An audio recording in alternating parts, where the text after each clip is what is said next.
Good morning, all. This application hearing is in the matter of CFI 070-2022 and is being held by way of video conferencing before His Excellency Justice Lord Angus Glennie, with the sitting of the hearing taking place in Dubai. Any orders or directions made during the course of or after this hearing will be issued by the registry in Dubai on the judge's instructions. The claimant is represented by KBH Limited. Lead counsel is Mr. Richard Hill, KC. The defendants are represented by Davidson & Co., and lead counsel is Mr. William Frainbell, KC. Thank you, Your Honour. Thank you very much.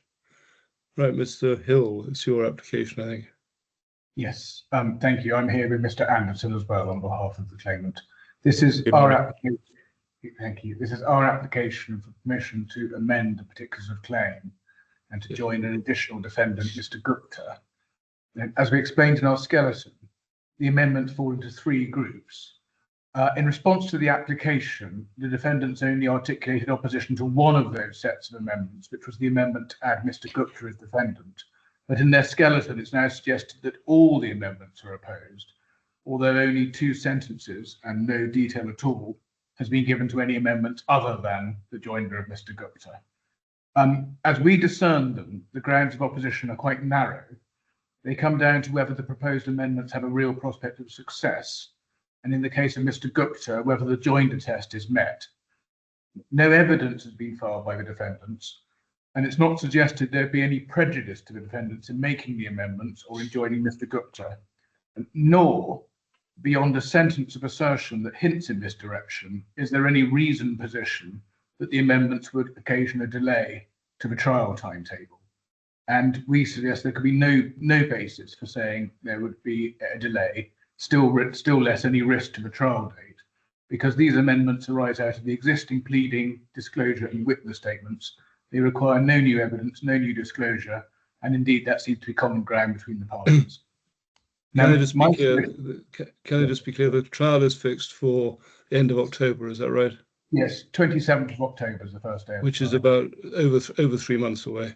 It is, exactly. Yeah. But as I say, no disclosure, no evidence required, so no possible cause for a problem. Now, my submissions fall into three parts. First, I'm going to take the court through the proposed amendments, and in particular show the close relationship between the existing pleaded case and the amendments, which are really only an extension of what's already there in the case. And I'll also show the court the passages in the defendant's own witness statements which support the amendments. Secondly, I'll deal with the defendant's grounds of opposition to the joinder of Mr. Gupta, which is the main point taken. And thirdly, I'll deal briefly with the other two sets of amendments. So starting with the pleading amendments, if I could begin... I should have said I have read both sides' skeletons and the documents that were identified as needing to be read. So don't feel you need to cross every T and dot every I. That's very helpful, and I hope it can also mean I can take it at something of a canter, and I will do that. Yeah. But if I could just begin by taking a step back and explaining what the amendments are really about as a matter of substance. And as you'll know, our case is that Mr. Kahlon was unlawfully terminated, and amongst other things, he is due to be compensated in respect of his very remunerative long-term incentive plan, or LTIP. Yeah. Now, that LTIP was heavily negotiated before Mr. Kahlon agreed to leave his previous senior employment and to move to Liberty Steel. And that was a key economic part of the deal. And he had that part of the deal agreed in writing in an agreement on 5th of September 2019 before he moved. And he then moved to Liberty Steel and started work on the basis of that agreement. Now, in this litigation, the defendants already have various defences in relation to that agreement, in particular whether it's sufficient, relevant terms were sufficiently certain and the like. And those are all, of course, points for trial. But separately, well after Mr. Kahlon had left his previous firm and joined Liberty Steel, and in connection with his move to Dubai, in the summer of 2020, the defendants asked him to sign some later documents. Those later documents did not include the crucial LTIP and bonus arrangements, which were the key part of the deal. More than that, one of the documents was a version of the 5th of September 2019 letter, which had been amended to delete the LTIP entitlement and a bonus entitlement, but it kept the same date, such that it was effectively a backdated document.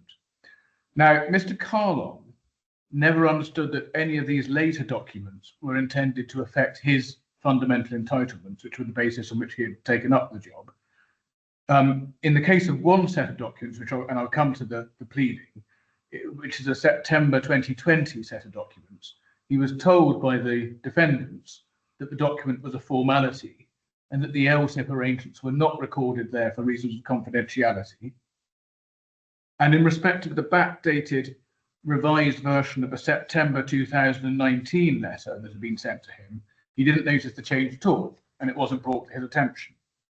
Now, for all of these later summer 2020 documents, there was never any suggestion that his substantive deal, the crucial aspect of which was the LTIP, never any suggestion that had changed in any way, never a renegotiation, and no suggestion that the LTIP was not as he had agreed and had in writing before he had joined.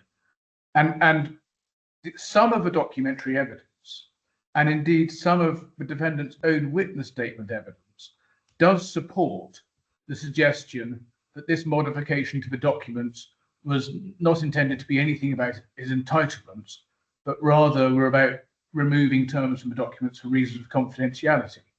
Now, if that was all that was going on, it wouldn't matter, because if one was just papering up things in a different way and removing terms for confidentiality reasons, it wouldn't have any bearing on the fundamental deal, which was as per the original 5th of September letter. The problem arises because on the defendant's own case in this litigation, that was not all that was going on.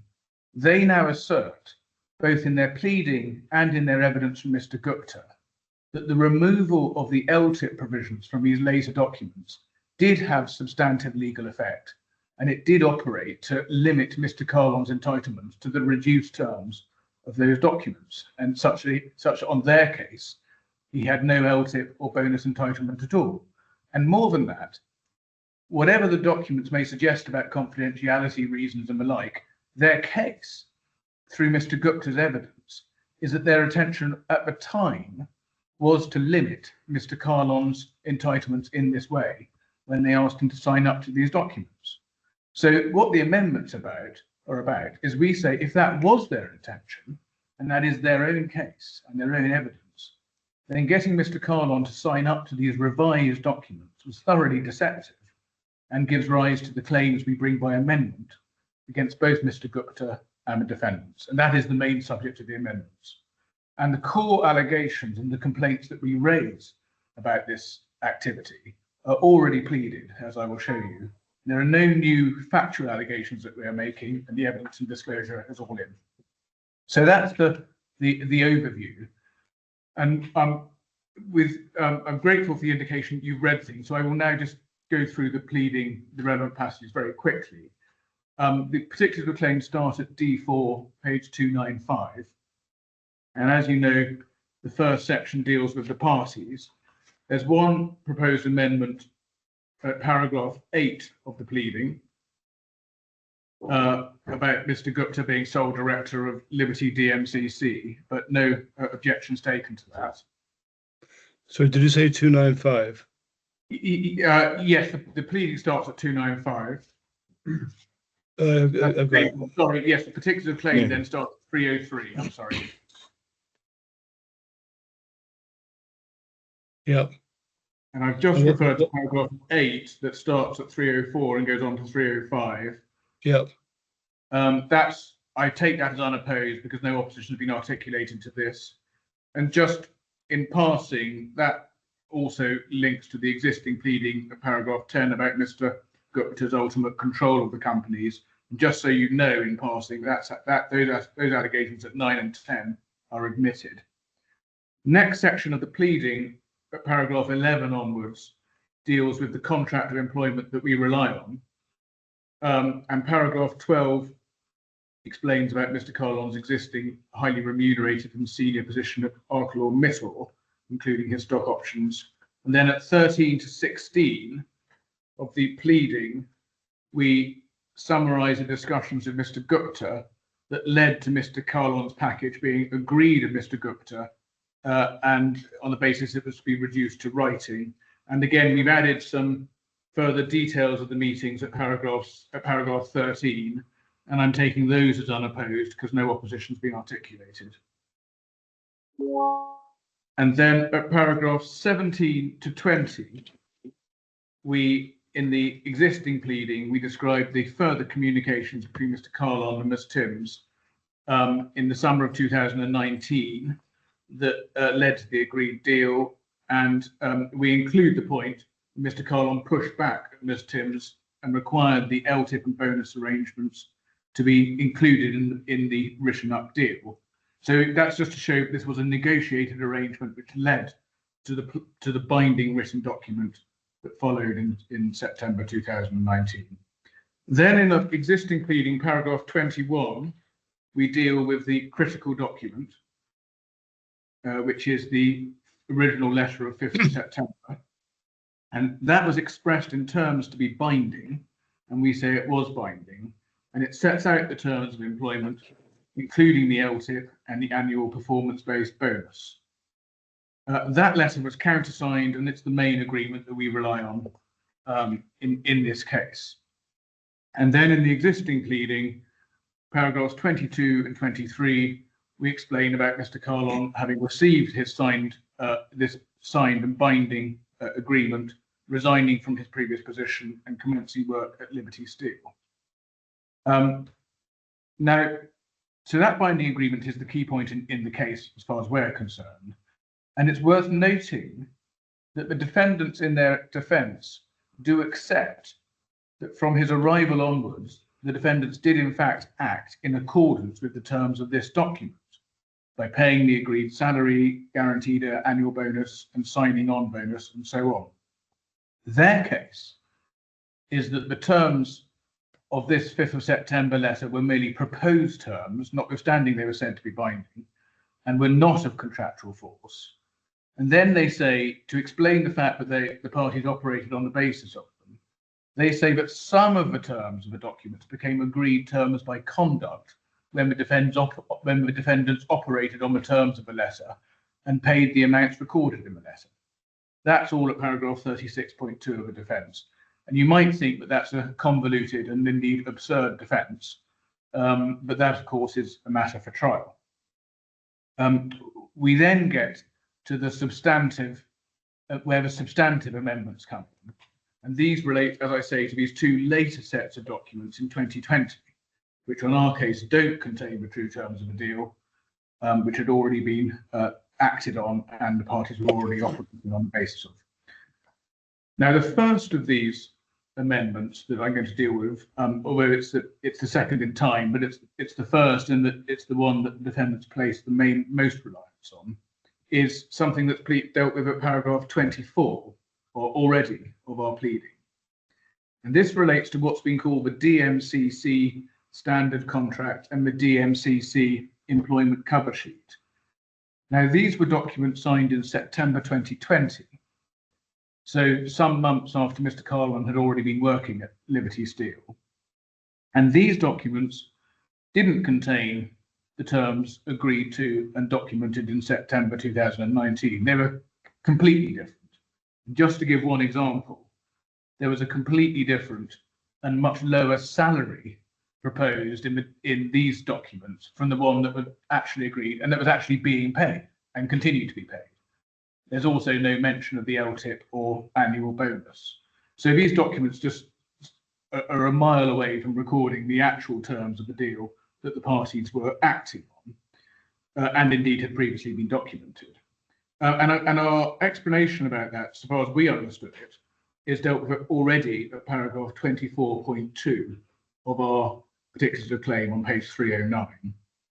And that is the essential point, is that Ms. Timms, who was the HR person at the right hand of Mr. Gupta, she had assured Mr. Kahlon that these were standard form documents that didn't need to record the full terms of the arrangements, and that the LTIP arrangement, which wasn't in there, was confidential and separate.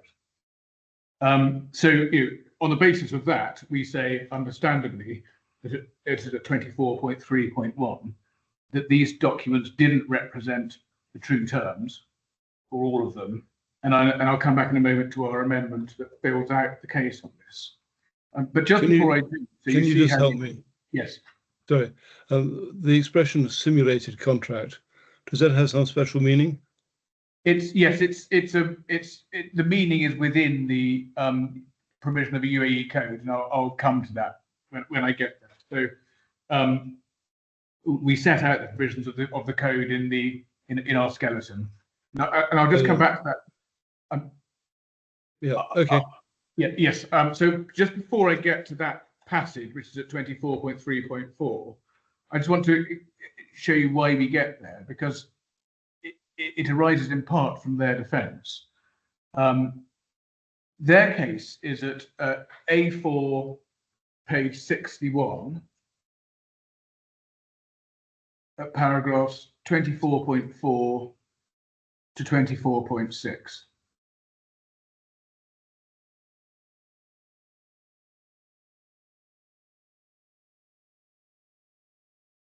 And they accept there that Ms. Timms did indeed tell the claimant that the true compensation package was not recorded in these documents. We see that at their acceptance of that at 24.4.1.2. So they seem to accept the basic proposition that this was explained to Mr. Kahlon was not reflecting the full terms. But then at 24.5.1.1, they nevertheless rely on the entire agreement clause in the contract. So they say Mr. Kahlon, despite what he was told, was contractually limited to the reduced amount of compensation, for instance, amongst other restrictions, that was much lower than had actually been agreed and was being paid. And then they say, at subparagraph 2, below that, that to explain the fact they continue to pay his real salary and what had really agreed, they explain that the agreement was varied by conduct. It's because the parties continue to operate under the remuneration arrangements previously agreed. So it's a highly convoluted attempt on their part to deal with the fact that we signed the agreement in circumstances where Ms. Timms told Mr. Kahlon it was a standard document and didn't need to reflect the full terms, and where the parties did in fact continue to operate on the real agreement, which is the September 2019 agreement. But as well as being convoluted, on the defendant's own case, this was deceptive, because the defendants accept that the true terms were not recorded in these documents, but their position is that the claimant nevertheless became bound and committed to some restriction, some removal of his rights. And worse than that, their case is that that was the intention. So that brings us to our amendment. And we've already pleaded that in the circumstances that we've set out, the DMCC standard contract didn't contain the true terms. What we've done at 24.3.4, we plead that at 24.3.1. What we've done at 24.3.1 there is extend that with a reference to simulated contract. That is explained, the provision of the UAE code is explained is set out in our skeleton.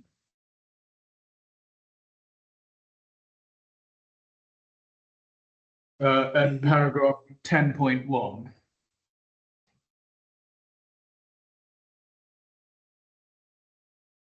Yes. And one only needs to read the words of the two provisions to see that they are apt to describe what we've already complained about in our existing pleading.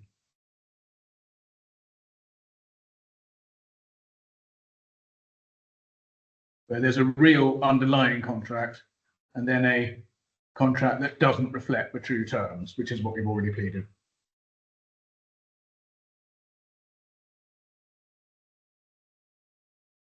Yeah. So what we say in relation to that amendment is that we are simply pleading the legal consequences of the matters that we've already set out in the existing pleading. and it really is difficult to see what the opposition to this could be. We then have a further pleading at 24.3.4 that if, contrary to our case, the defendant succeed in saying the DMCC contract did reflect new binding revised terms of the agreement, then we were misled into signing it. And that follows from what we've already pleaded, and indeed seems to be admitted, that we were told that the full terms didn't need to be reflected in this agreement. And I'll come back to that shortly when dealing with the claim against Mr. Gupta generally. So that's the first set of amendments. We then have the second, what's been called the 2nd September 2019 letter. Just before I do that, just so you see how it sits in the pleading, I'm skipping past paragraphs 26 to 33 of the amended particulars, because those deal with jurisdiction and the novation in July 2021 of the arrangements to the first defendant. None of that, I think, matters for this application. But the pleading then at paragraphs 36 to 38 in particular comes back to the contractual terms, and we plead out at paragraph 36 the contractual terms arising from the 5th of September 2019 letter. And then the next relevant part of the pleading is at paragraph 48,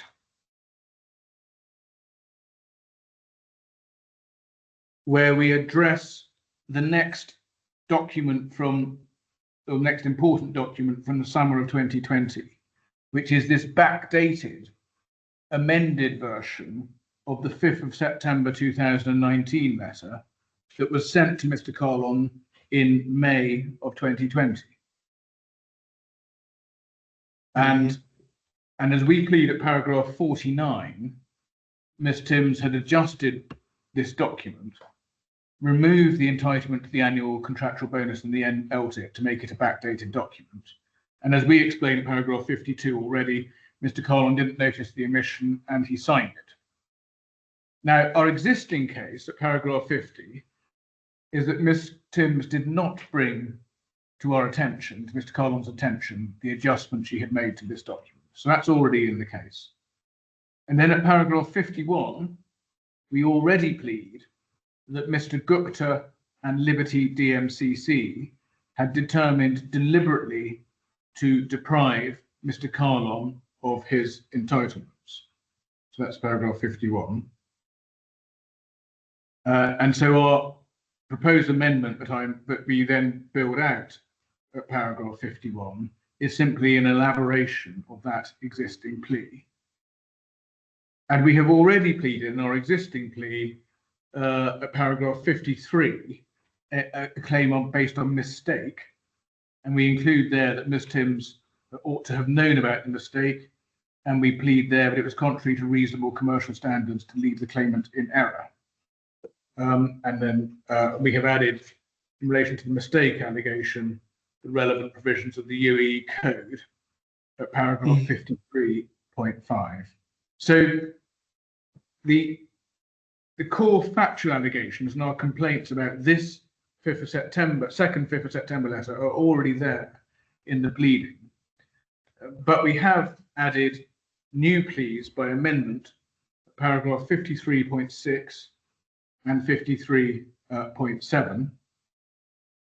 And these are short points of law and consequences, legal consequences, which arise out of the facts that we've already pleaded. There's an argument that at paragraph 53.6 against Liberty DMCC for misleading Mr. Kahlon into signing this second version of the agreement, and which gives rise to an entitlement to avoid a letter under Article 185 of the Code. And just so you can see that, we set out 185 of the Code at paragraph 10.2 of our skeleton. Yeah. And it's the same underlying factual allegation as the existing plea at paragraph 51. So nothing new here, just a legal consequence that we're adding. And there is then a further argument of inducing the claimant to sign by failing to draw his attention to the absence of the LTIP, which gives rise to a claim under 186 of the code that we set out at 10.2 again. And again, nothing new here because the facts relied on are those already pleaded at paragraph 50 and 51. So that's the second, what we described in our skeleton as the second set of amendments. And the short point is that the underlying factual allegations are already there, and these are adding legal conclusions or legal consequences that arise from the UE provisions. And again, we say there should be no proper basis for opposing that. And then the third set of amendments is the claim to join Mr. Gupta for procuring the misleading of Mr. Kahlon. And we set that out at paragraph 53A. And this is, of course, a new claim because we're adding a new party. And this is the one that the defendants focus on in their arguments. But its ingredients are already pleaded because they are there at paragraph 51, where we plead the allegation, in fact, against Mr. Gupta. And we also, in those paragraphs, plead the relevant circumstances. And again, it's a case of adding the legal consequences of this so far as they relate to Mr. Gupta under Articles 282 and 285 of the Code, which we set out at paragraph 12.2 of our skeleton.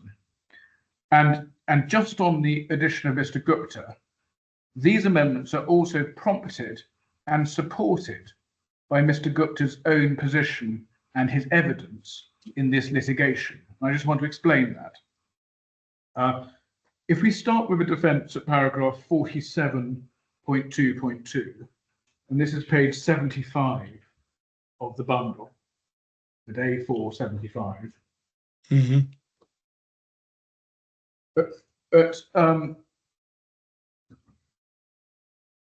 That may be the wrong reference. So give me one moment.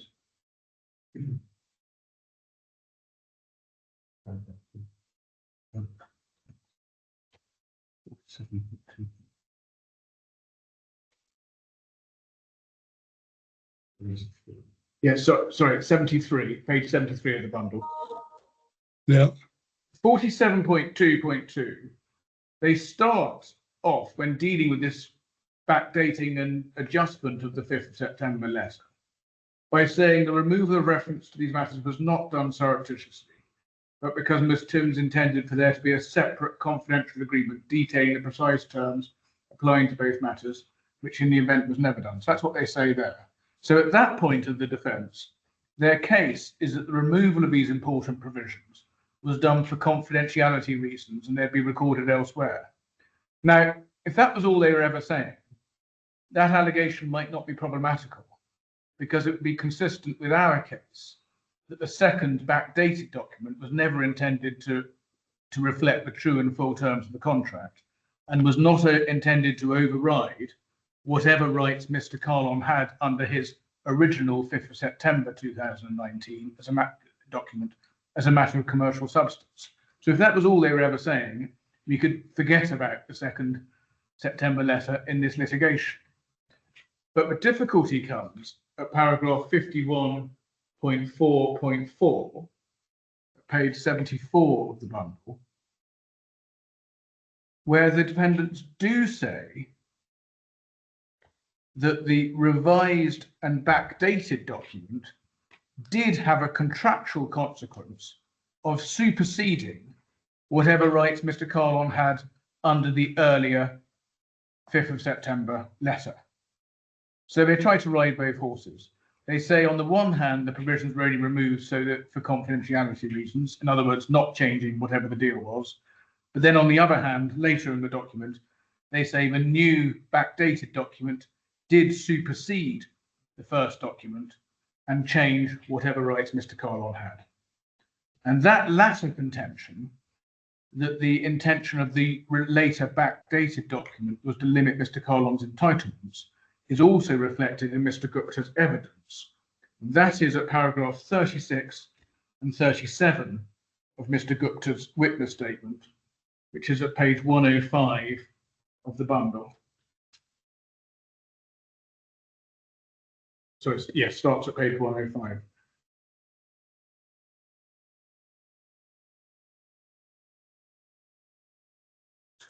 Mm-hmm. So in those, I just invite you, if you could, just to read those two paragraphs to yourself. So what paragraphs are they? 36 and 37. Yeah, okay, I'll read them. I'm grateful.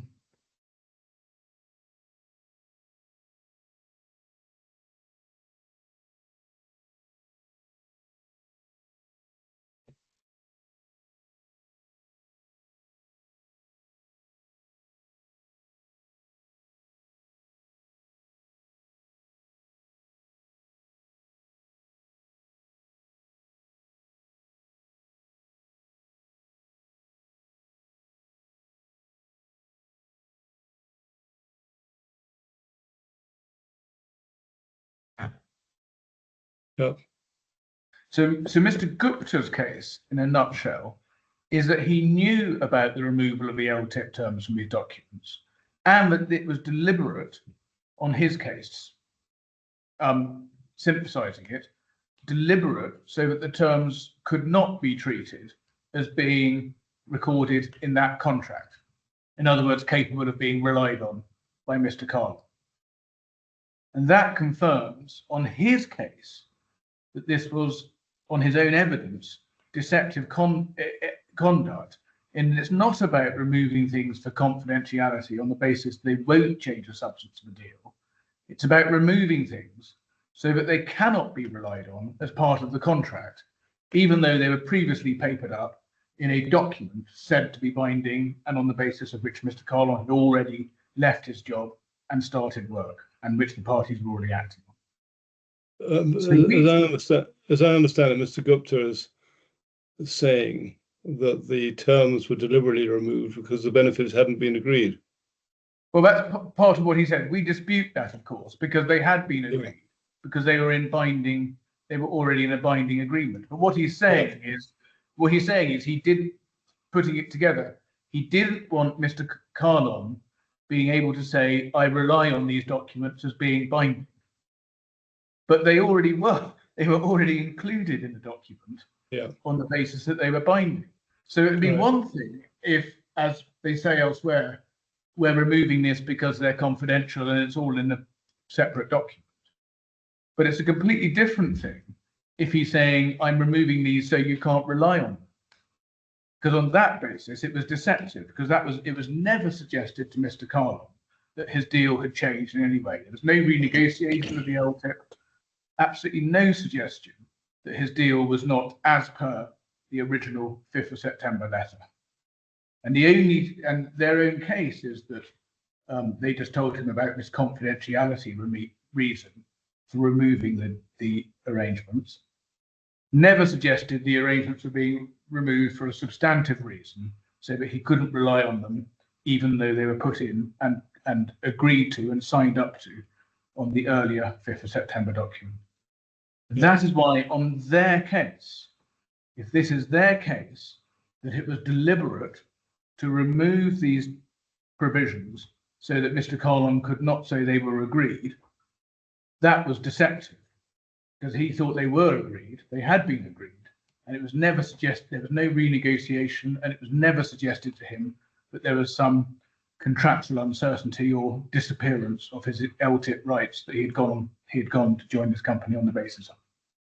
And that's why we say, if that was their intention, then it was a deceptive intention. If it's not purely about confidentiality and leaving the deal as it stood, but in fact to substantively cut down his rights, whatever rights he had under his original written agreement, then that was deceptive, never mentioned to him, and it would have needed to be renegotiated. Yep. Now, just one more reference there. The defendants, in their response to this application, refer to an email from February 2022. So this is 19 months later than this May 2020 episode. That's in the bundle at E8, page 372. Mm-hmm.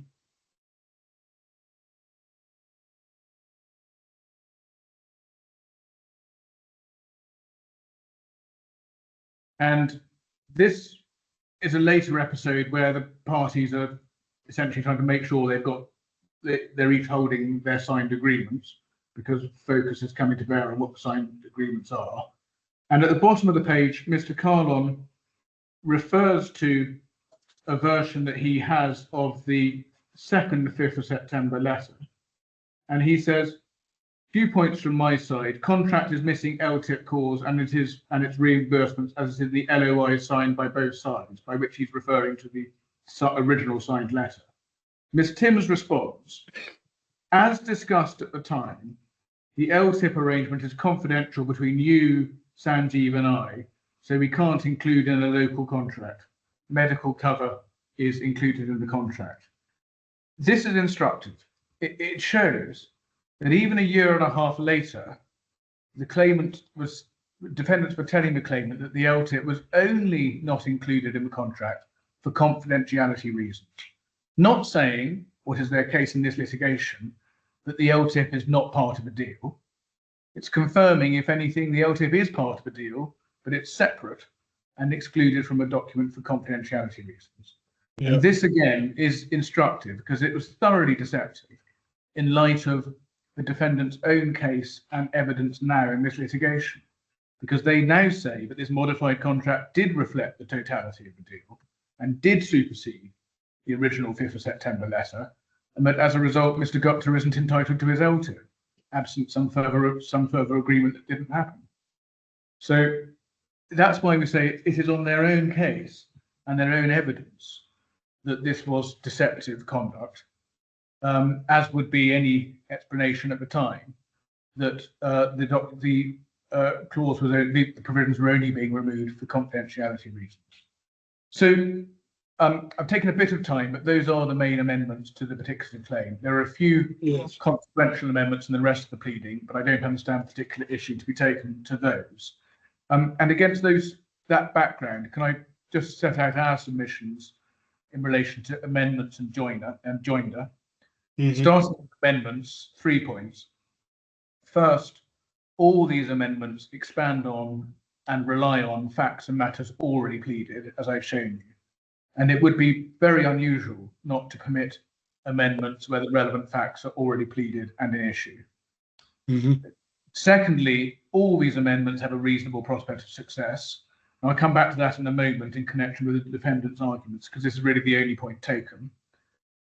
Thirdly, there's no case management reason not to permit the amendments.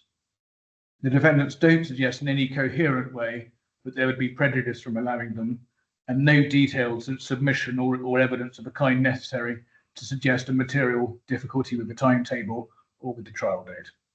So that's the amendments. And then on joinder, we deal with that at paragraphs 15 and 16 of our skeleton. We rely on both limbs of RDC 20.7. For subrule 1, we suggest it's plainly desirable to add Mr. Gupta so the court can resolve all the matters in dispute, which include the consequences of any finding that the backdated 5th of September letter or the DMCC contract contain the claimant's terms of employment.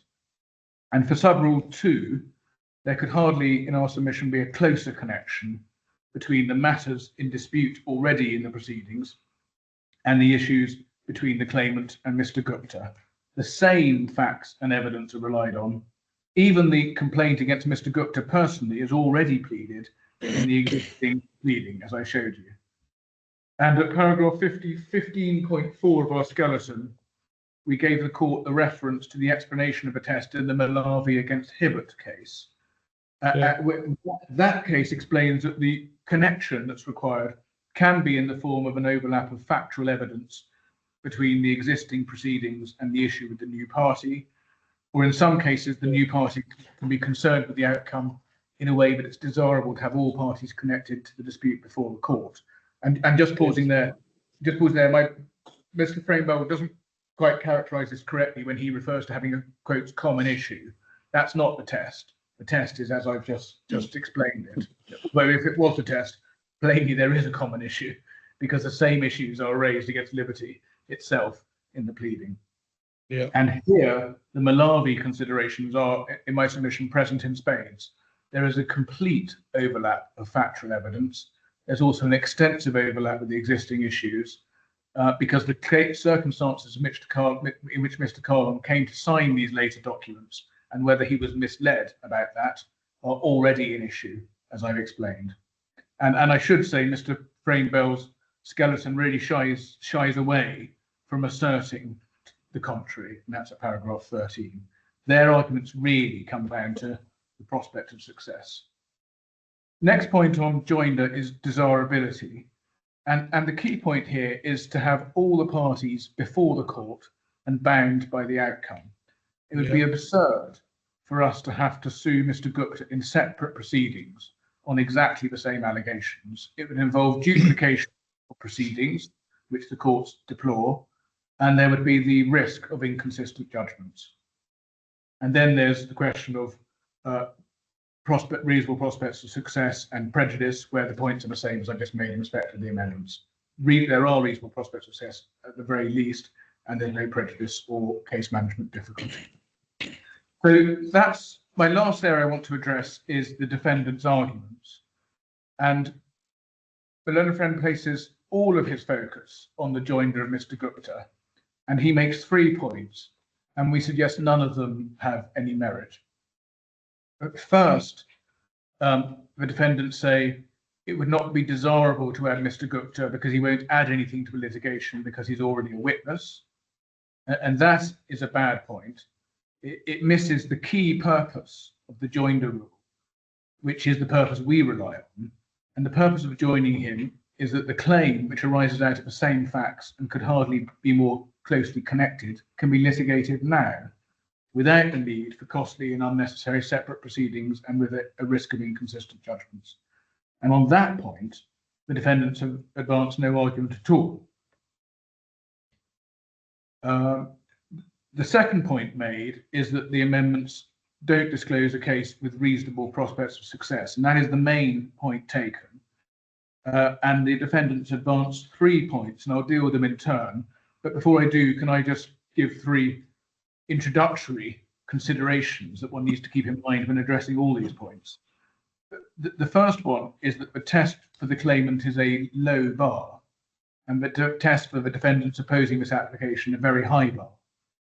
And at paragraph 14.3 of our skeleton, we've given the court the reference to the judgment in the Carmel case of His Excellency Justice Ali Al-Madani. And that referred in turn to the Berezovsky and Abramovich case. And the point made is that the court would need to entertain such a high degree of confidence that the claim will fail at trial as to amount to a substantial certainty. And we, of course, are saying we're a mile away from that here. Secondly, there's an overarching difficulty with the defendant's arguments, which is that the substance of the amended case is already there in the original pleading, as I've shown you. There's been no strikeout application in respect of the original pleas, and that case is proceeding to trial in any event. And it would be highly unusual not to permit amendments which in essence rest on the same factual allegations and withdraw and develop the conclusions that one draws from them. Third overview point is that the court needs to take into account not only the evidence available now, but the evidence that may be available at trial. And indeed, that's the point made in one of the friend's own authorities at paragraph 16 of his skeleton. The defendant's witness statement evidence already supports our case, as I've just shown you. But those are just witness statements, and we have a development of the evidence at trial to come. So that's the 3 points of 3 considerations of background. Now my learned friend's 3 arguments. The first point he says on the merits is he says there's no evidence that Mr. Gupta misled the claimant about his contract.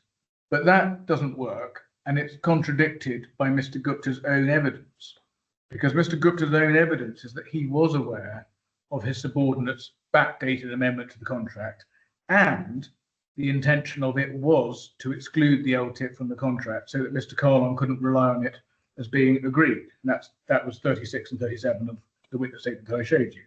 And if that was the intention, if he's telling the truth in that part of his evidence, and that reflects the defendant's case in the litigation, this was misleading and deceptive in circumstances where there hadn't been a renegotiation of the contractual terms, and Mr. Kahlon was already working away merrily on the basis of the written LTIP arrangement that he had negotiated and signed up to at some length. And it does bear repeating that even now in this litigation, the defendants are relying on the effective limitation and the superseding of that original written agreement by the later one. So although the learned friend in his skeleton has recited and referred to Mr. Gupta's evidence, this is at paragraph 20, he misses the crucial point that arises from Mr. Gupta's evidence, which is that on Mr. Gupta's own case, he knew that the cut down document being provided for signature was on his case intended to reduce Mr. Kahlon's rights, even though it was a revision to the signed and binding previous agreement. The second point made by the learned friend is that the defendants did in fact pay a bonus that reflected the terms of the original 5th of September letter. And that's a point he repeats at paragraph 24 of his skeleton. It's very difficult to see how that point works because it's a point against him. It's consistent with our overall case that the 5th of September letter did reflect the true agreement and there was never any agreement to vary it. It contradicts the defendant's case that the 5th of September letter was superseded by the second letter, and it contradicts Mr. Gupta's evidence at paragraph 36 that the second letter and not the first letter was to serve as the basis for Mr. Kahlon's contract. But be that as it may, their own case and their own evidence remains that Mr. Kahlon would not have the rights under his first September agreement. So whether or not the defendant in fact proceeded to abide by the first agreement subsequently, on the basis of their case, the defendant's conduct remained deceptive. And of course, they're not abiding by the first September agreement in the big picture because they're resisting our case in this litigation on the basis of the second agreement.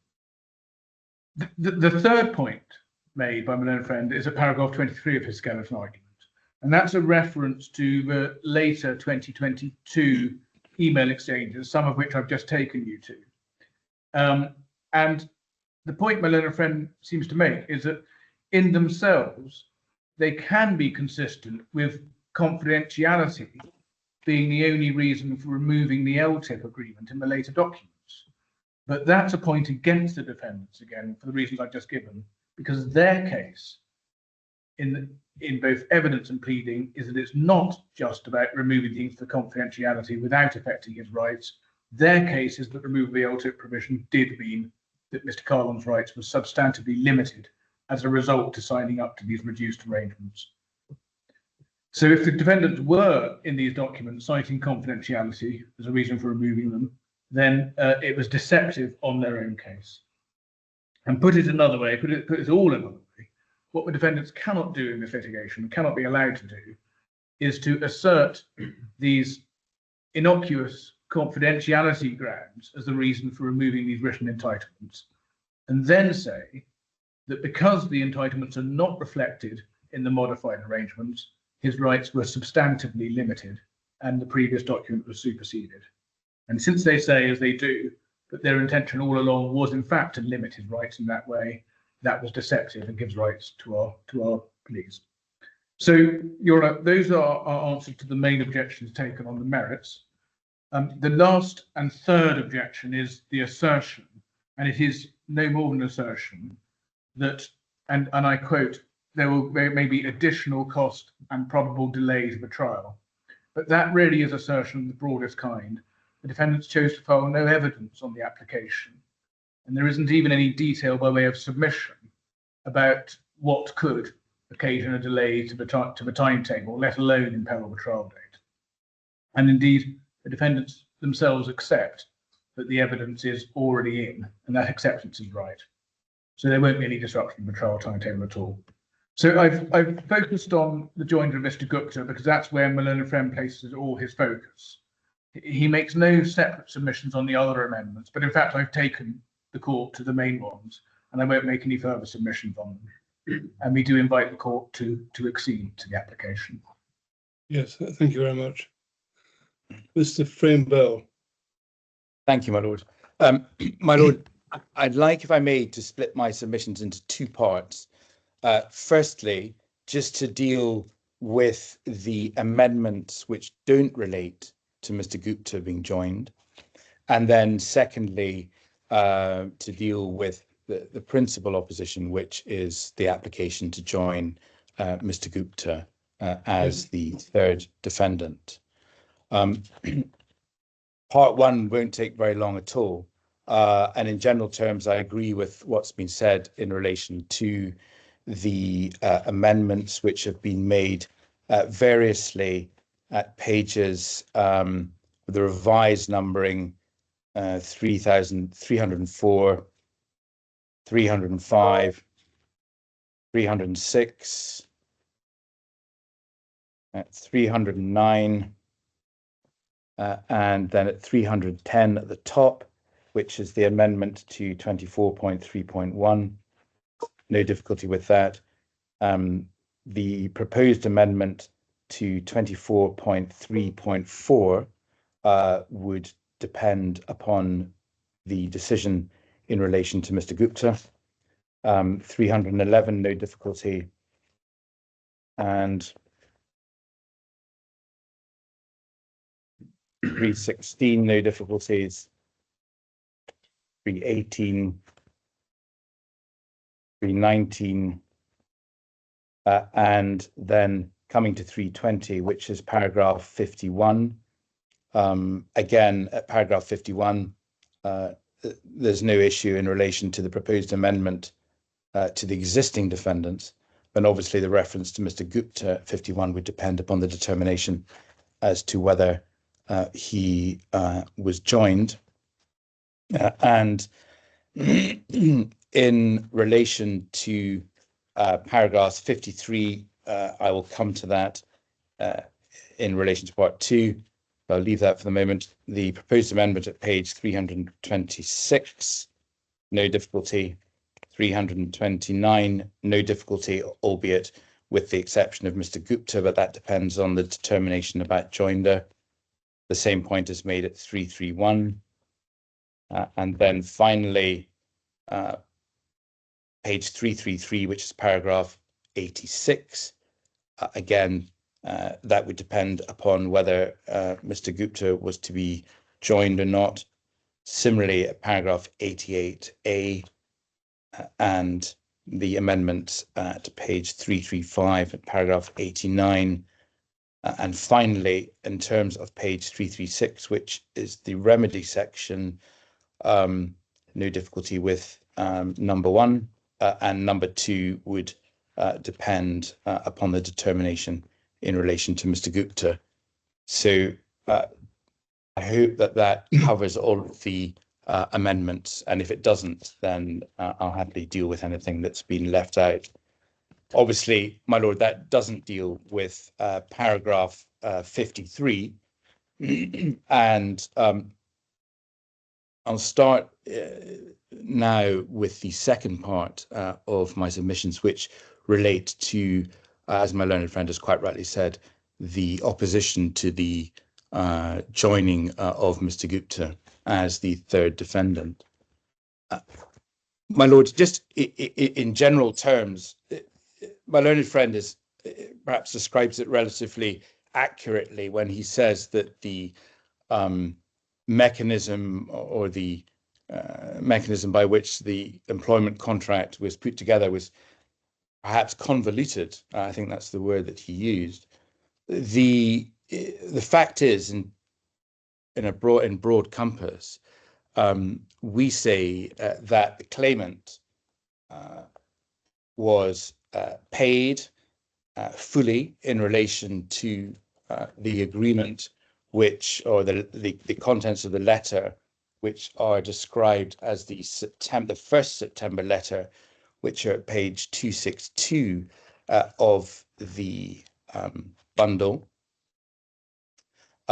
This is also foreshadowed in terms of the pleadings at page 62 of the bundle and paragraph 24.5.1.2, I don't understand there to be any dispute that the claimant was paid in the terms that he anticipated, and that really, and that includes the bonus, which was paid of $1 million in November 2021, that really this dispute relates only to the question of LTIP.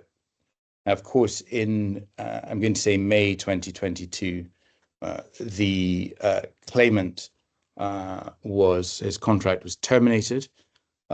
He was in effect paid off in terms following on from that termination, and that obviously was prior to his 3-year period that would have required to be served, we say, before any LTIP could be considered, and that therefore, in terms of any LTIP, he had been removed from his employment before the expiry of the 3 years.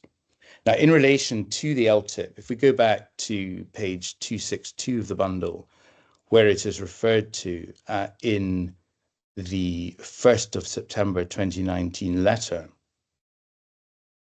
my lord will note under LTIP that reference is made to $10 million per annum based on performance over a 3-year period, 100% growth targets, in brackets, metrics, TBA, to be agreed, to achieve the LTIP fully vested at the end of the 3-year period.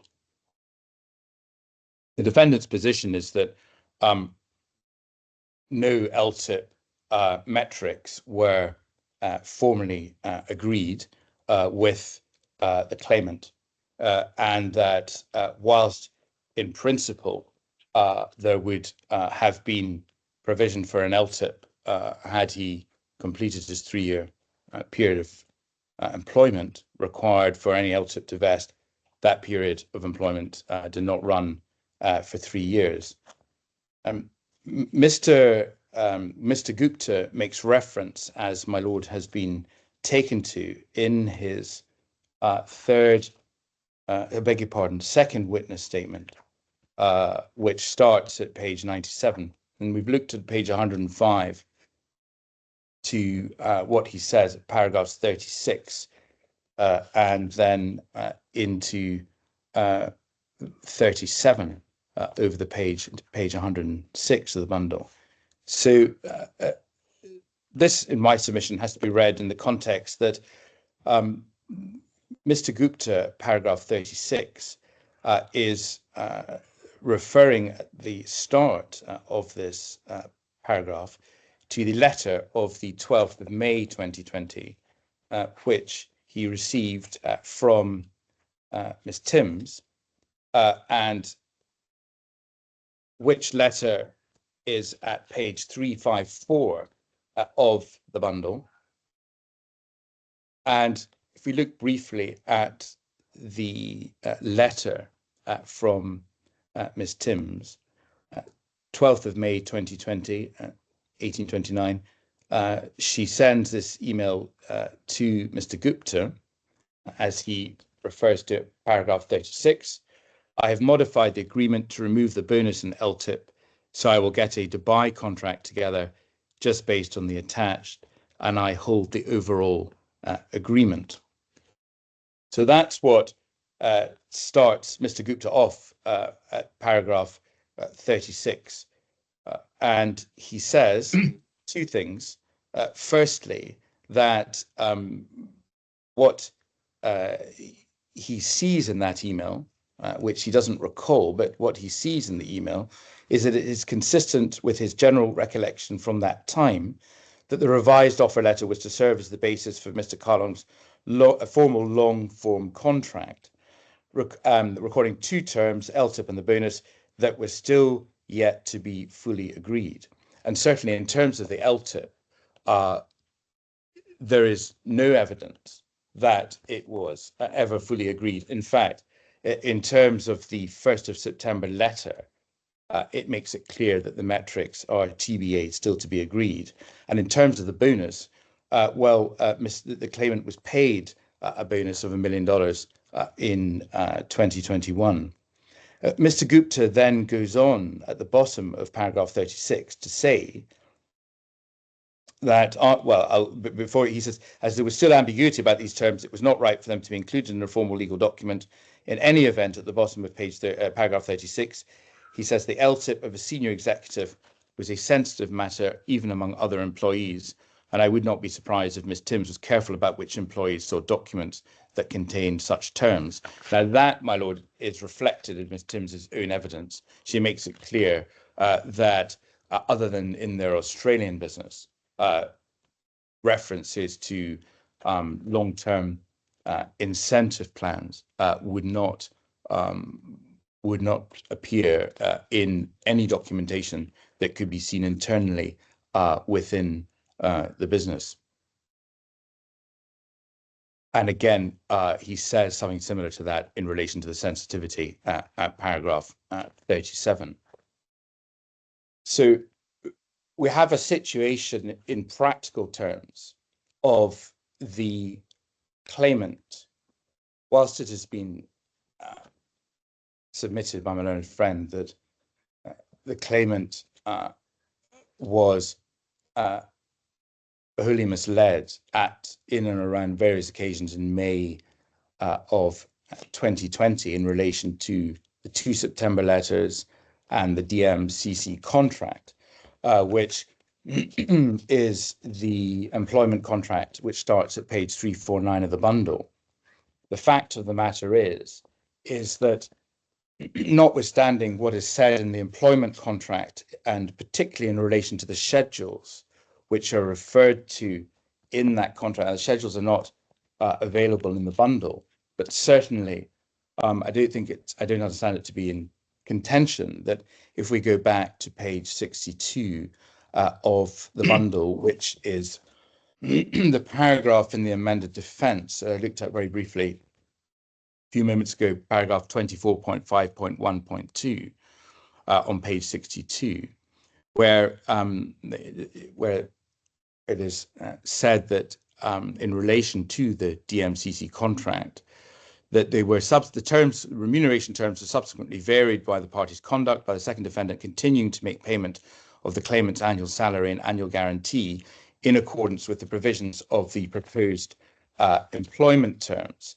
And the proposed employment terms in that paragraph are defined at paragraph 21.1 of the amended defence, which is at page 59, which says that the proposed employment terms is a reference to the 5th of September 2019 letter. So to all intents and purposes, other than the LTIP, which we say was never agreed, the defendant, I beg your pardon, the claimant received everything that was foreshadowed in the first 5th of September letter, and that in relation to the LTIP's terms, we say, were never agreed and were therefore never contractually binding on the defendant. But as to any other issue other than the LTIP, there is, in my submission, no question of the claimant suffering any loss or in any way being disadvantaged by what has been described as the convoluted approach to the creation and execution and indeed filing of the various contractual documents which have been referred to. What the claimant says is that, in effect, in terms of the joining of Mr. Gupta, that this construct, or there was a construct which Mr. Gupta is said to have accepted, paragraph 36 of his second witness statement, that in terms, the goalposts were all going to be changed. The claimant was going to be made to sign something which gave him limited contractual rights, limited in the sense that they excluded his bonus and his LTIP were mentioned to either of them in the 2nd of September letter and also in the DMCC contract, the standard form contract that was produced by Denise Timms, the head of the Human Resource Department. But the claimant's position is that on the basis of what Mr. Gupta says himself at paragraph 36, that he has in effect accepted that the claimant had been misled. And therefore, on that basis, that amounts to a tort. And as the claimants seek, Mr.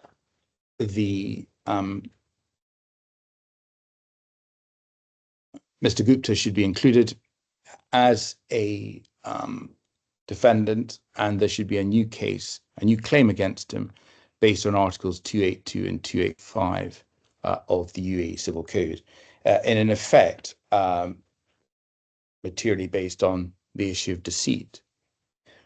My Lord, what we would say is that when regard is had to what actually happened on the ground between the claimant joining the business and his exit from the business, I would say that he received everything that he could have anticipated receiving in relation to the first 5th of September letter, with the exception of the LTIP. And I'll come on to that in a moment. But if we put the LTIP to one side... It's quite a big exception.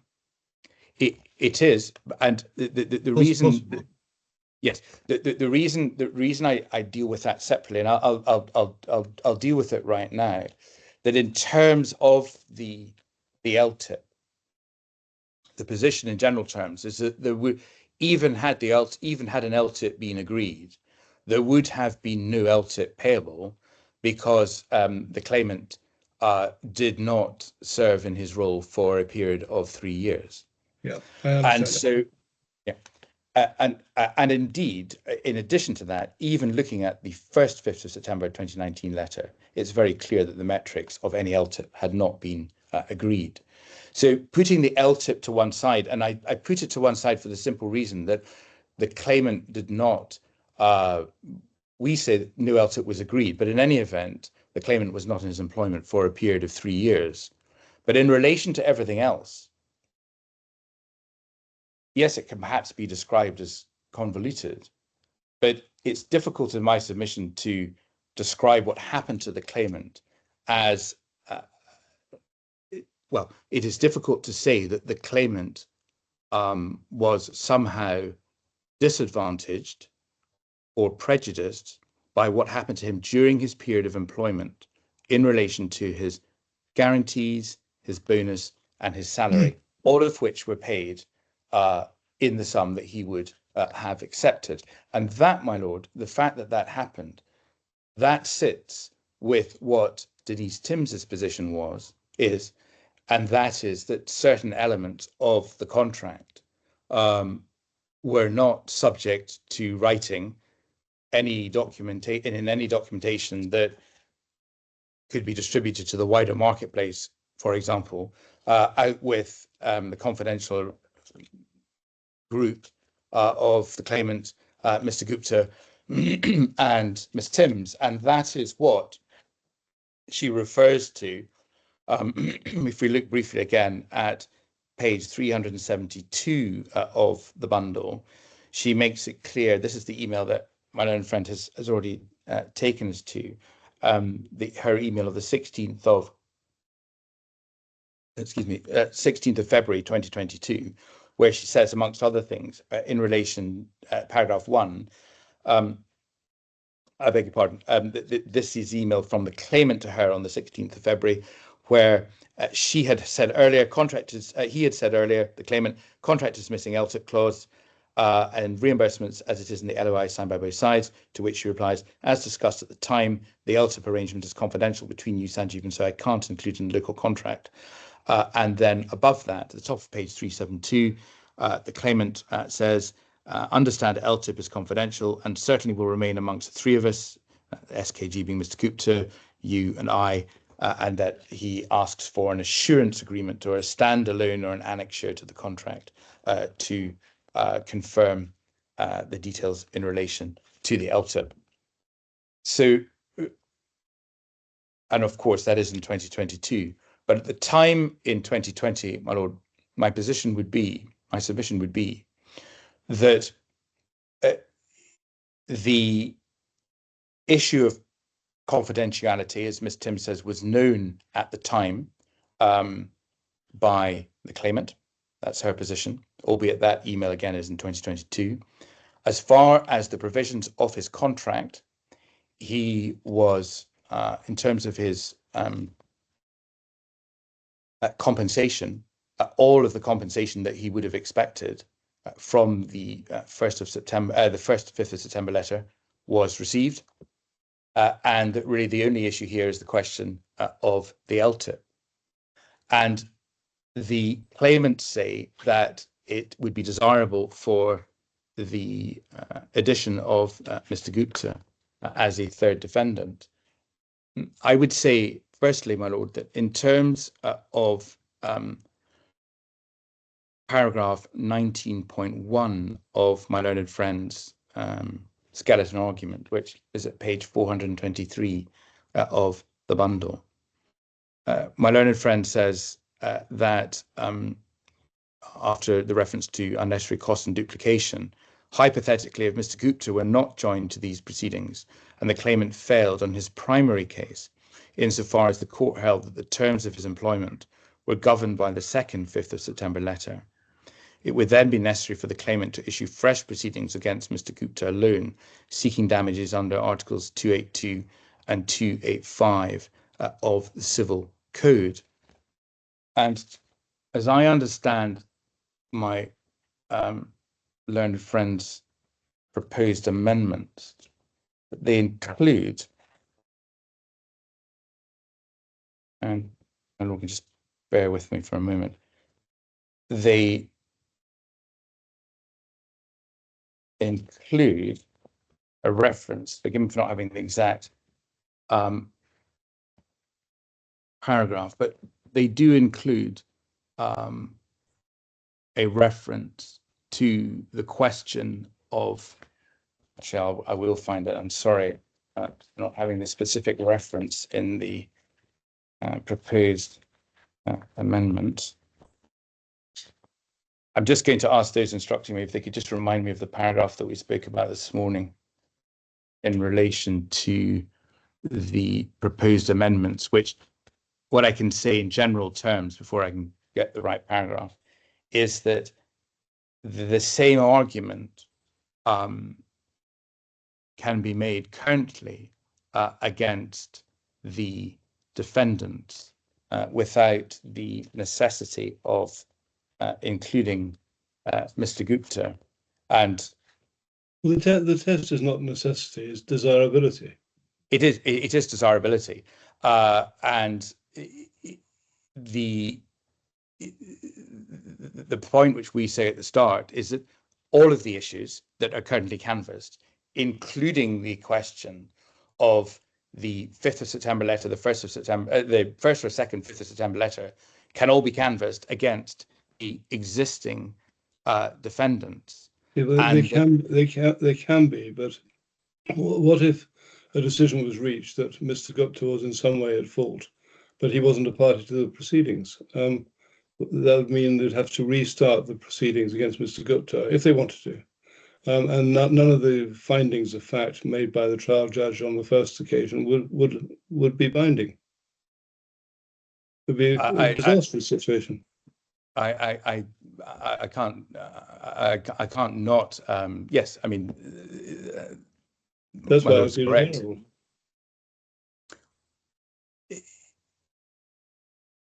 In addition to it being desirable, there also, in my submission, has to be a proper basis for a new claim of this type, which is effectively an allegation of dishonesty being made against an individual. But all I don't have to decide whether that claim is correct or not. All I have to decide is whether it is realistic in the sense of not fanciful. I agree. I agree with that. And from what I've heard so far, I don't want to cut you short, but this was down for an hour, this hearing. It's now an hour and a half nearly. But it seems to me that it's very difficult to say this claim is fanciful. And it may not succeed. It may be unlikely to succeed, but to say it's fanciful is going, in my view, rather too high. Well, my lords, on that, my lord will have my skeleton argument setting out the basis upon which we say that we would invite the court to find the alternative, and perhaps I would simply rest on my submissions. I don't want to shut you up. No, my lord. I'm sorry. I'm sorry if I've gone. Timings this morning has unfortunately not been my strong point, so I can only apologize. My lord, I hear what my lord is saying. My lord has my submissions this morning, and has our skeleton argument. We say that Mr. Gupta should not be joined. We question the desire to join him as an individual when this is a corporate dispute which could be resolved against the defendants, and the defendant's position is that Mr. Gupta's inclusion is really more about introducing another potential element of liquidity into any finding which could be made against the defendants. But my lord has our submissions, and I hear what my lord says. I don't know if there's anything else that I can assist with in relation to the question of joinder, other than what has been said. No, that's very helpful. Thank you. Well, I'm prepared. I should emphasize that nothing I say in this decision has any reflection of the likely outcome of the case, which will be a question of hearing evidence and so on. But it seems to me that in terms of Rule 20.7 of the rules of the Dubai Court, I am entitled, and I think it appropriate, to join Mr. Gupta as a party to the action. That the case against him, whether or not it succeeds, cannot be described as fanciful. And it seems to me that in those circumstances, it's desirable to add him to the proceedings to resolve all matters in dispute between him and the other parties. And there is an issue involving him and existing parties, which makes it desirable to add him so the court can resolve all the issues between all the parties at the trial. I should have checked with Mr. Frame Bell. I don't think I did, but I'll give him an opportunity now. You make the hint, Mr. Frame Bell, in your note of argument, you hint that this will disrupt the proceedings timetable for trial and so on. Mr. Hill rejects that, and I don't see any flesh on that argument. No, there is no flesh on the argument in terms of the pay, and I've actually just been asking for just clarification on that point, and that's not a point I would wish to pursue. No. That's helpful. It seems to me that it's desirable that all these claims, including claims against Mr. Gupta, insofar as they arise, should be dealt with at the same hearing. There's time enough for this to happen in an orderly way, and it seems to me, therefore, that I should allow all the amendments to be made, and I will do so. Now, in terms of directions that are needed, what time do you want to replead a defence? Is it proposed that your solicitors will act also for Mr. Gupta, or will he be separately represented? My lord, as I understand it, they would act for Mr. Gupta as well. How long do you want then to? Probably the response is, my lord, probably. They don't have formal instructions, but probably. So I think I could safely assume, for the sake of timetabling, I think where are we now? 15th of July. I can't remember what the proposal is from the claimant. Mr. Hill, what did you have? Where do I saw your timetable somewhere, or proposed timetable for amended defence and so on. 20. We did suggest 21 days for amended defence. That doable, Mr. Frayne Bell? Yes, my lord. 21 days is fine. And do you want time built in to respond? And then 14. Yes, we suggested 14 days for amended reply. Happy with that, Mr. Frayne Bell? No problem at all. So amended defence, or re-amended defence, I suppose, within 21 days of today, including a defence by Mr. Gupta. If it turns out he's not represented by your solicitors, then he can make his own application. And any amended reply, 14 days thereafter. Is any other directions needed in terms of witness evidence? No, we don't believe so. Mr. Frayne Bell? My lord, no. And my lord has already made the point, but I just reiterate it just for the benefit of those instructing me that obviously that's subject to instruction. I think my lord has made the point that it may be that if Mr. Gupta is not represented by those instructing me, that he can make his own application. But other than that, nothing to add. Thank you. Yes, well, that's very helpful. Thank you. Lena, have you got those timings? Yes, I do, Your Honour. Thank you. Thank you. Right. I suppose the only other thing is costs. Yes. Now I apply for my costs of the application. 3 points. One is the obvious point that we want. But secondly, the courts nowadays do encourage parties to take a responsible approach to agreeing amendments and not troubling the court with questions of amendment when they can be agreed. And thirdly, and it may be the same point, there really was no sound basis for opposition. It wasn't just a question of winning marginally. There was never a good basis for opposing either the joinder or the amendments. And in relation to the amendments, we didn't even know until this morning that many of them were not in fact opposed. The only question is, you would normally, as the amending party, pay the costs occasioned by the amendment. Yes, and we're happy to do those. Yes, I'm really talking about the cost of today and this application. Yes. Would there have had to be an application of some sort anyway? No, well, no, it would have gone by as an agreed consent order. Oh, sorry, the issue. Even if you're joining a new party? You may be right. Yes, you may be right. So we issued an application. We are happy to have a look at the costs of our application and take the actual issue of the application and take that off, and then apply for our costs from their response to our application. Yes.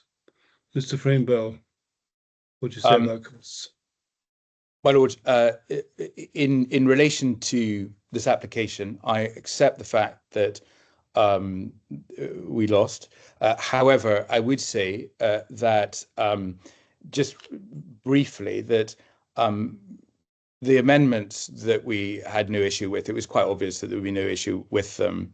And it was a major amendment to add Mr. Gupta as a party, and we're fully entitled to oppose such an application.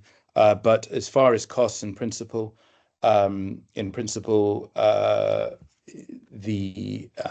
would have to have been an application in any event, as I understand it, that the court requires to agree to a new party. But we opposed the application, and have to accept that the court has allowed Mr. Gupta in. As to the quantum of costs, we'll make 1 or 2 points on that in due course. Yes. But in principle, I do, given that there probably, as I understand it, would have had to have been some sort of application anyway, which the claimant would have required to pay for, and indeed the amendment process, which the claimant will pay for and has accepted that again today, is perhaps not just quite so clear cut in relation to quantum, but in terms of this morning's hearing, accept that we opposed it and we were unsuccessful. So that what I think the best thing to do, we'll come to figures in a minute, because it's appropriate to have an immediate assessment of damage of costs. But it seems to me the appropriate order, and tell me if I've got this wrong as a matter of language, that the claimant pay the costs of an occasion by the amendments, and that I'm just allowing for the fact that there perhaps ought to have been some sort of hearing anyway, but it could have been unopposed, that the claimant should get 4/5 of the cost of the application. Anyone want to challenge that as an appropriate solution? No, we're content with that. And the 4/5 will be of the figure which we'll look at in a moment based on your schedule of costs. Mr. Framebell, are you happy about that? Not happy about it. No comments from Yes. you, my lord, in relation to that. What do you want to say about the claimant's cost schedule? My lord, the only point we have in relation to that is that the solicitor costs are reasonably similar. The counsel costs for the claimant are significantly higher than our costs, and indeed my learned friend is assisted by junior counsel as well.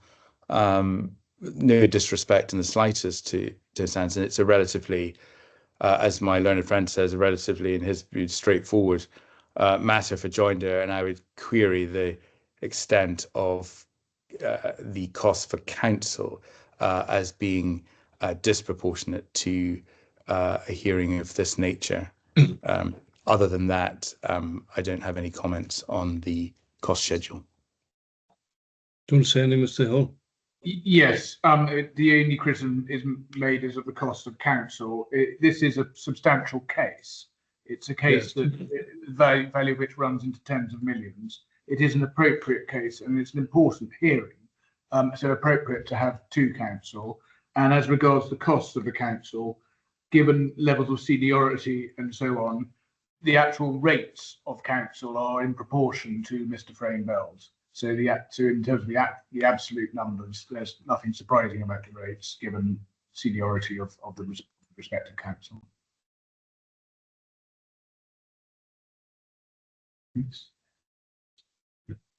Yes, well, it's very much a broad brush approach to assessment of the determination of the appropriate figure for assessing costs. It seems to me that I should take the I should fix the grand total, which is presently claimed at 277,000 odd, make that 250,000, and that would be 4/5 of that would be 200,000, I think. Yes. So the order will be, however it's framed, and I'm not sure the right way of doing this, would be that perhaps the simplest way is to say that the claimants pay the costs of an occasion by the amendment, and the claimants recover their costs of this application, summarily assessed at 250,000. Sorry, 4/5 of the costs. Yes, 200. The net result is summarily assessed at 200,000. That makes sense? Yes. Lena Yes, can put that into proper language. Unless there's anything else, then Just one point, just to flag up as a marker but we hope we won't need to trouble the court with, but might be coming down the track. I just want to feel it's right, I should mention it now. We've been seeking to obtain disclosure of management financial information for the various underlying companies, which would go to the performance of the various business units, in particular in the period after Mr. Kahlon left. And that is potentially relevant to an issue that arises, essentially a counterfactual exercise about how the businesses would have done had he not been terminated, and what the consequences would be for his LTIP. Now, we're still engaged in correspondence about that, but it does look like information is either not available or may not be being made available. And there are two consequences of that, which might come before the court in the near future. One is the disclosure side, and whether the defendants will need to take further steps to produce these documents. But secondly is the expert evidence side, because if this information really isn't available and isn't ever going to be produced, the financial analysis becomes rather more complicated. Our existing expert is an industry specialist, and he's capable of giving evidence on this kind of point with regular, full financial information. But it looks like we're in fact going to be faced with an incomplete hodgepodge of different types of financial information, which makes it a much more complex task to create EBITDA, true EBITDA levels and so on. And the defendants already have not only their industry expert, but an additional accounting expert. That wouldn't ordinarily have been necessary, but given the position it looks like we're going to be in with this hodgepodge of financial material, it may be all we can do is now actually add an accounting expert just to address this short point of how you derive the information with the hodgepodge of information that could be, that is going to be available. So as I say, it may be coming down the track. I hope that if we do need to have an expert just to deal with this point, there isn't going to be opposition, but if there is, then it maybe we have to revert to this court.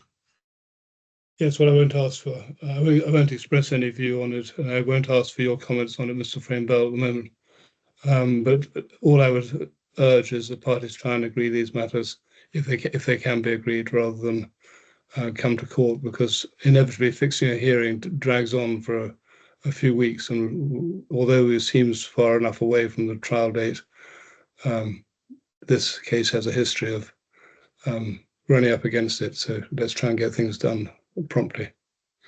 Thank you both very much for your help. Thank you. Thank you, Lena, if you want to send me a draft in due course, I'll look at it. Thank you. Thank you.